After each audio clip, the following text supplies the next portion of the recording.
ரஞ்சன் அவர்களே, ஹசீனா அவர்களே, சூர்யா அவர்களே மற்றும் இந்த மேடை மீது இருக்கும் அனைத்து இந்த காங்கிரஸ் சொந்தங்களே, இந்த நிகழ்ச்சியை ஒருங்கிணைத்து நடத்தி கொண்டிருக்கும் எல்லா என்னுடைய காங்கிரஸ் சொந்தங்களுக்கும் என்னுடைய அன்பார்ந்த வணக்கங்கள்.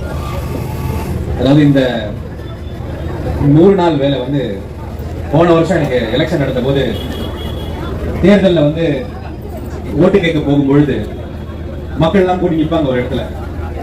அங்க பெரும்பாலும் பெண்கள் தான் இருப்பாங்க. பெண்களுக்கு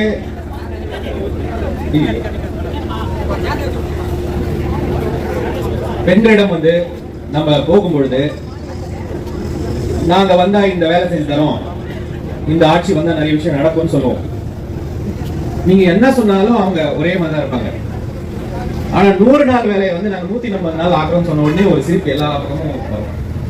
அந்த சிரிப்பு வரும்பொழுது அவங்களுடைய அந்த வேலை அவங்களுக்கு எவ்வளவு முக்கியம்ன்றது அந்த சிரிப்புல இருந்து எல்லாருக்குமே தெரியும்.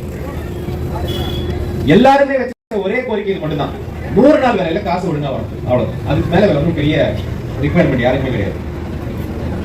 அப்படிப்பட்ட ஒரு முக்கியமான ஒரு திட்டம். இது ஒரு திட்டம் மட்டும் இல்ல, இது ஒரு சட்டம், எல்லாருக்குமே தெரியும். இது ஒரு உரிமை, எல்லாருமே பேசணும். மோடி அரசாங்கம் RSSக்கு எல்லோரும் சமம் அப்படின்ற அந்த கான்செப்டே கிடையாது. காங்கிரஸ் இயக்கத்தின் மிக முக்கியமான ஒரு விஷயம் வந்து ரைட்ஸ் பேஸ்ட், உரிமைகள் சார்ந்த ஒரு ஃப்ரேம்வொர்க். அதுல கொண்டு வரப்பட்டதுதான் இந்த வேலை திட்டம். இந்த திட்டம் வரும்பொழுது ஒரு டிஸ்கஷன் நடந்தது அந்த டைம்ல. அப்ப எல்லாரும் டிஸ்கஷன் என்ன நடந்ததுன்னா, ஏன் ஜனங்களுக்கு வந்து நம்ம காசு வந்து நேரடியாக கொடுக்க முடியாது, டைரக்ட் டெபிட் பண்ணக்கூடாது அப்படின்னு ஒரு டிஸ்கஷன் வந்தது. அது வேண்டாம், அது நல்லா இருக்காது, அவர்களுக்கு ஒரு உரிமையோட ஒரு மரியாதையோட இந்த காசு போகணும் அப்படின்ற ஒரு எண்ணத்தோட தான் இந்த வேலை திட்டமே உருவாச்சு. அப்படிப்பட்ட திட்டத்தை இன்னைக்கு இல்ல, என்னைக்குமே RSSம் மோடியும் எதிர்த்ததுதான். நீங்க இன்னைக்கு ஊர் பக்கம் போனீங்கன்னா பரவலா ஒரு விஷயம் சொல்லுவாங்க, என்னன்னா லேபரே இல்ல சார் இப்போ அப்படின்னு. லேபரே வர்றது இல்ல, லேபர் வர்றது இல்லன்னு இல்ல, லேபர் வராங்க, ஆனா நீ கொடுக்குற காசுக்கு இப்ப வருது. முன்னாடி எல்லாம் எப்படி இருக்கும்னா, ஆம்பளை ஆளுக்கு 50 ரூபாய், பொம்பளை ஆளுக்கு 50 ரூபாய், ஆம்பளை ஆளுக்கு 100 ரூபாய் அப்படி இருக்கும். இல்ல ஆம்பளை ஆளுக்கு 60 ரூபாய், பொம்பளை ஆளுக்கு 60 ரூபாய், ஆம்பளை ஆளுக்கு 100 ரூபாய். ரொம்ப காலமா எனக்கு தெரிஞ்சு இதுதான் கூலி. நான் வந்து முன்னாடி சர்வீஸ்ல இருந்தேன். நான் சர்வீஸ்ல சேரும்போது எனக்கு சம்பளம் வந்து 30,000 ரூபாய். 4 வருஷத்துல 50,000 ரூபாய் ஆச்சு. இன்னும் 2 வருஷத்துல 1 லட்சம் ரூபாய் ஆச்சு. இங்க இருக்கிறவங்க எல்லாருக்கும் சம்பள உயர்வு தேவை, சம்பள உயர்வு தேவை. ஆனா கூலிக்காரங்களுக்கு மட்டும் என்னைக்குமே சம்பள உயர்வே கிடையாது. அதே சம்பளத்தை வேலை என்னைக்கு இந்த 100 நாள் வந்ததோ அன்னைக்குதான் நீ கூலி உயர்வை ஏற்படுச்சு. அதனால இன்னைக்கு 100 நாள் வெறும் வந்து அரசாங்கம் கொடுக்கிற காசு மட்டும் கிடையாது. அரசாங்கம் 150 ரூபாய் 200 ரூபான்னு சொன்னா வெளியவும் அந்த கூலி தான் கொடுத்தாங்க. இன்னைக்கு பல மக்கள் இந்த அடிப்படையில தான் இன்னைக்கு கூலி வேலையும் செய்யறாங்க. இது ரொம்ப நாளா மோடிக்கு கண்டுபிடிச்சிட்டு வந்த போதே சொன்னார், இந்த 100 நாள் வேலையை நான் நீ இறக்கியே தீர்வேன். அதனால இப்ப வந்தது வந்து வழக்கமா மோடி எது பண்ணாலும் அதுல வந்து ஒரு பொடி வச்சிருப்பாரு, ஏதாவது ஒரு மடைமாற்றம், மக்களை மடைமாற்றம் செய்வது. இங்கே ஒரு மடைமாற்றம் என்னன்னா, இது ஒரு பெயர் மாற்றம் அப்படின்ற மாதிரி ஒரு கதை அடிக்கிறாங்க. அதாவது காந்தி பெயரை எடுத்து நாங்க ராமர் பெயரை வச்சிட்டோம். இப்ப நம்மளும் என்ன பண்ணோம்னா, முதல்ல காந்தி பெயரை ஏன் எடுத்தீங்க அப்படின்னு நம்ம போராடணும். பார்லிமெண்ட் எல்லாம் பாத்தீங்க போராடணும், காந்தி பெயர் எடுக்கக்கூடாது. அந்த போராட்டம் உண்மையான போராட்டம் தான். ஆனா அதுல ஒரு உள்குத்து இருக்கு. எனக்கு தெரிஞ்சு இன்னைக்கு காந்தி அவர்கள் உயிரோட இருந்தால் இந்த சட்டத்துக்கு இப்ப கொண்டு வந்த அந்த சட்டத்துக்கு அவரே அவர் பேரை வச்சுக்க மாட்டார். தயவு செஞ்சு என் பேரை வைக்காதீங்கன்னு. ஏன்னா மக்களுக்கு அவ்வளவு ஒரு தீங்கு விளைவிக்கும் ஒரு விஷயத்துல காந்தி பேரை வைக்க முடியாது. ஏன்னா இன்னைக்கு கொண்டு வந்த சட்டம் இருக்குல்ல, இது வெறும் பெயர் மாற்றம் அல்ல, இது முழுமையாக அந்த 100 நாள் வேலை திட்டத்தை, அந்த உரிமையை, அந்த உரிமை சார்ந்த ரைட்ஸ் பேஸ்ட் ஃப்ரேம்வொர்க்கின் கொலை, அவ்வளவுதான். as simple as that. இன்றைக்கு அதுல இருக்க சின்ன சின்ன சில விஷயங்கள் மட்டும் நான் சொல்லிடுறேன். முதல்ல இனிமே அது உரிமை கிடையாது. முன்னாடி என்ன இருந்தது, போய் யாருக்காலும் வேலை கொடுக்கணும், எப்ப கேட்டாலும் கொடுக்கணும். இப்ப அப்படி கிடையாது, யார் கேட்டாலும் வேலை கொடுக்க முடியாது.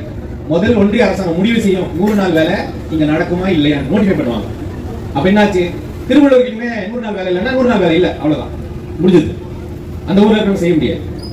ஒண்ணு. ரெண்டாவது, அதுக்கு முன்னாடி கொடுத்த நிதியை அப்படியே நிறுத்திட்டாங்க. முதல்ல 100 ரூபாய் வந்த இடத்துல இன்னைக்கு 60 ரூபாய் தான் இருக்கும்.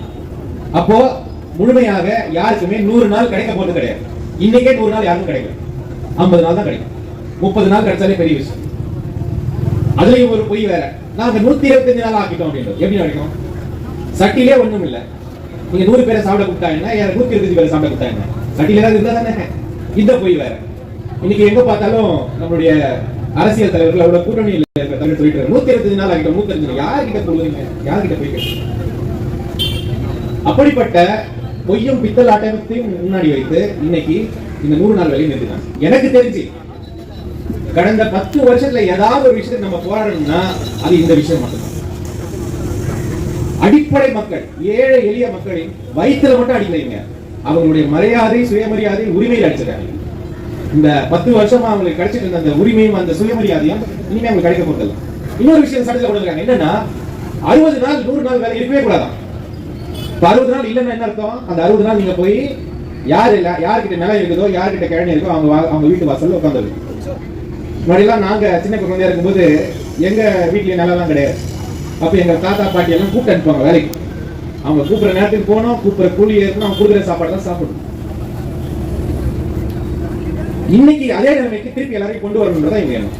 அது அவங்க சட்டத்திலே எழுதிருக்காங்க. நாங்க ஏன் இந்த சட்டம் கொண்டு வரோம்னா, இந்த மாதிரி ஊர்ல எல்லாம் லேபர் கிடைக்க மாட்டேங்குது, அதனால இதெல்லாம் இந்த 100 நாள் வேலையை நாங்க பேலன்ஸ் பண்றோம் அப்படின்னு சட்டத்திலே எழுதிருக்காங்க. அப்போ இது ஒரு 100 நாள் வேலை மட்டுமல்ல, இது ஏழை எளியவர்களின் உரிமை கொலை. நீங்க இன்னைக்கு கூட ஊர்ல போய் பாருங்க, இந்த சட்டத்தை யாருமா கொண்டு வந்தான்னு கேட்கல, என்ன சொல்லுவாங்க?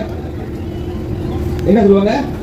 சோனியா அம்மா கொண்டு வந்த திட்டம் மக்கள் திட்டவட்டமா சொல்ற ஒரு ஸ்கீம் தான் அதுதான். அப்ப காங்கிரஸ்காரங்களுடைய 1000 ப்ரோக்ராம் நம்ம பண்ணிருக்கலாம், வீடு கட்டி கொடுத்துருக்கலாம், நிலம் கொடுத்துருக்கலாம். ஆனா 100 நாள் வேலையை மாதிரி மக்கள் காங்கிரஸ இந்த திட்டத்தை கொண்டு வந்தவங்க இவங்க தான் சொல்ற எந்த திட்டமும் கிடையாது. அப்ப இதை நாடு முழுக்க காப்பாற்ற வேண்டிய பொறுப்பு நமக்கு இருக்கா இல்லையா? இது கண்டிப்பாக உண்டு. இது நம்மளுடைய திட்டம். இது காங்கிரஸ் கட்சியின் உயிர் நாடி இந்த திட்டம். காங்கிரஸ் கட்சியின் உயிர் நாடி இந்த திட்டம்.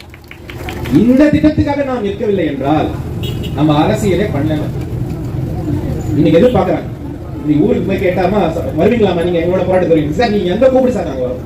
நீ வண்டி அனுப்ப வேண்டாம், ஒண்ணு அனுப்ப வேண்டாம், நீ டெல்லிக்கு கூப்பிடுற ட்ரெயின் போட்டு நாங்க வரோன்ற திட்டம் வேற ஏதாவது ஒரு அரசியல் விஷயம் கிடைக்குமா? அப்படிப்பட்ட ஒரு போராட்டத்தை மக்களுக்காக எடுத்து வைக்க வேண்டிய, ஒருங்கிணைக்க வேண்டிய பொறுப்பும் ஒரு முக்கியமான பொறுப்பு நம்ம கிட்ட. இது நமக்கு சாய்ஸே கிடையாது. அதனால இன்னைக்கு காங்கிரஸ் கட்சி சிடபிள்யூசி முடிவு பண்ணிருக்காங்க. சிடபிள்யூசி என்ன முடிவு? அடுத்த ஒரு மாசம் எல்லோரும் நம்ம ஊர்தோறும் போறோம், ஊர்தோறும் இருக்கிற 100 நாள் வேலை செய்யறவங்க பேசுறோம், அவங்களுக்கு புரிய வைக்கிறோம். இன்னொரு பெரிய விஷயம், இந்த 10 வருஷமா பஞ்சாயத்துக்கு போனீங்கன்னா பஞ்சாயத்து தலைவர்கள் கொஞ்சம் மிடுக்காவே இருப்பாங்க. ஏன் கேட்டா அவங்களுக்கு 100 நாள் வேலையில பல வேலைகள் செய்வாங்க, ரோடு போடுவாங்க, அங்கன்வாடி கட்டுவாங்க, எல்லாமே பண்ணுவாங்க. இந்த 10 நாள் பஞ்சாயத்து ஒரு மரியாதை வந்ததே இந்த 100 நாள் வேலை வந்ததுக்கு அப்புறம் தான். நீ பஞ்சாயத்து தலைவர் கெத்தா இருக்காருன்னா அந்த 100 நாள் வேலையில தான். இன்னைக்கு அந்த பஞ்சாயத்து தலைவருக்கு நம்ம சொல்லணும், இனிமே உங்களுக்கு கெத்து போச்சு, இனிமே உங்களுக்கு எதுவும் கிடையாது இந்த ஊர்ல, இனிமே நீங்க செலவு பண்ண வேண்டிய, நீங்க செய்யக்கூடிய ஒரு சின்ன சின்ன வேலையை கூட உங்களால செய்ய முடியாத விஷயத்த நாம சொல்லணும். காந்தியடிகளின் பேர் மாற்றம், ஆமா உண்மைதான், இல்லைன்னு சொல்லல. ஆனா அது முக்கியம் இல்ல. நாம கொண்டு வந்த உரிமைகளையும், நாம கொண்டு வந்த சட்டத்தையும், நாம கொடுத்த அந்த சுயமரியாதையும் அடியோடு கொலை செய்து விட்டார்கள். இது யாரு மக்களுக்காக யார் பேச போறா? ஊரெல்லாம் எலெக்ஷன் வரும், பல விஷயங்கள் நடக்கும், ஆனா மக்களுக்காக யார் பேச போறா? மக்கள் நம்புவது காங்கிரஸ் கட்சி. கூட அண்ணன் சொன்னாங்க, மன்சூர் அலிகான் பேசும்போது சொன்னாரு, வேற யார் இருக்காங்களோ இல்ல காங்கிரஸ் கட்சி மக்களோட நிற்கும் என்ற வார்த்தையை அவர் சொன்னார்.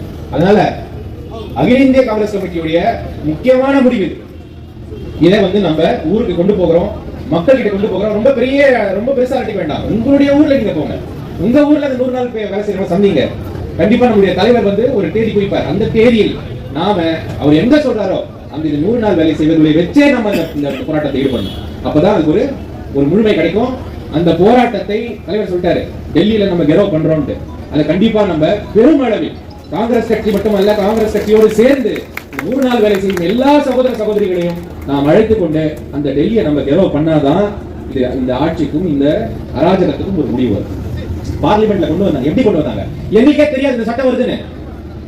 யாராவது சொன்னாரு, அந்த சட்டத்தை ஒருத்தர் இன்ட்ரோடியூஸ் பண்ணார்ல, rural development minister Shivraj Chouhan, அவருக்கே தெரியாத சட்டம் வருது. அவருக்கே நேற்று ராத்திரி தான் சொன்னாங்க, he himself knew in the evening இந்த மாதிரி ஒரு சட்டம் வருது. அதை காலையில அவர் இன்ட்ரோடியூஸ் பண்றாரு. ஒரே நாள்ல இன்ட்ரோடியூஸ், ஒரே நாள்ல பாஸ். நாங்கெல்லாம் அந்த ஸ்கூல் மேல ஏறி, அந்த மேடம் மேல ஏறி அந்த சட்டத்தை கிழிச்சு எறிகிறோம். எங்க சஸ்பென்ஷன் இதெல்லாம் ப்ரொசீடிங்ஸ் போயிட்டு இருக்கு, போகட்டும். என்ன கேட்டா, என்னைக்காவது நம்ம இந்த மாதிரி அராஜகம் பண்ண வேண்டிய நேரம் வந்ததுன்னா இதுதான். இதற்காக நாம் நின்றே ஆக வேண்டும். இது சாய்ஸ் கிடையாது காங்கிரஸ் கட்சிக்கு.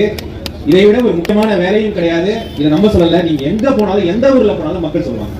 அதனால இந்த ஒரே ஒரு ஸ்கீமை வச்சு நம்ம கண்டிப்பாக மக்களோடு நிற்கும் காங்கிரஸ் கட்சியை நாம் எல்லோருக்கும் காட்டும் ஒரு நம்ம ஆப்பர்ச்சுனிட்டி வந்திருக்கு. இது எல்லாருமே நீங்க எடுக்கணும், கண்டிப்பாக செய்யணும். தலைவருடைய தலைமையில் தமிழகத்தில் ஒரு பெரிய எழுச்சி இதுக்காக உண்டாகும். இன்னைக்கு பேச்சு என்ன நடக்குதுன்னா, இந்த படம் வந்துச்சா அந்த படம் வந்துச்சா, இது வந்த என்ன வரல, அவங்க என்ன நம்ம ஜன விஷயத்தப்பா அதெல்லாம் நடக்கும். அது அரசியல் நடக்கும், அது போகும், யார் யாரோட போறா, அது ஒரு பக்கம் நடக்கும், அதெல்லாம் ஒரு விஷயம் கிடையாது. ஆனால் நாம் மக்களோட நிற்பது தான் நாம் அரசியல் என்று நாம் நம்பினால், மகாத்மா காந்தியை பத்தி நாம் பேசினால், நம்மளுடைய தலைவர்களை பத்தி எல்லாம் நம்ம பேசணும்னா நம்ம செய்ய வேண்டிய வேலை இன்னைக்கு 100 நாள் வேலை செய்யறவங்க கூட நிக்கணும். அதை நிற்போம் என்ற உறுதியோடு நம்பிக்கையோடு இந்த போராட்டத்தில் இன்னொரு விஷயம் சொல்றேன். இந்த வருடம் இருக்குல்ல, இது உழைப்பாளர்களின் வருடம். ஏன்னா இந்த நாட்டில் பலவிதமான போராட்டங்கள் வந்துருச்சு. மாணவர்கள் போராடி பார்த்துட்டாங்க, விவசாயிகள் போராடி ஜெயிச்சிட்டாங்க, இன்னும் உழைக்கும் வர்க்கம் ஆரம்பிக்கல. உழைக்கும் பக்கம் ரோடுக்கு வந்தா என்னன்றது இந்த வருஷம் புரியும்.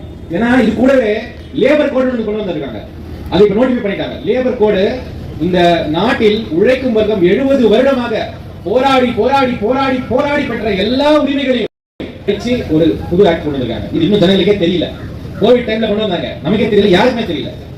அப்போ இந்த ஏழை கூலி தொழிலாளிகள் ஆரம்பித்து வைக்கும் போராட்டம் உழைக்கும் வர்க்கத்தின் போராட்டமாக மாறி மோடியை டெல்லியை விட்டு இல்ல இந்தியா விட்டு துரத்தும் ஒரு நிலைமை வரதான் செய்யும் இந்த வருஷம். அது முன்னோடியாக காங்கிரஸ் கட்சி நிற்கும். வாய்ப்புகள் நன்றி.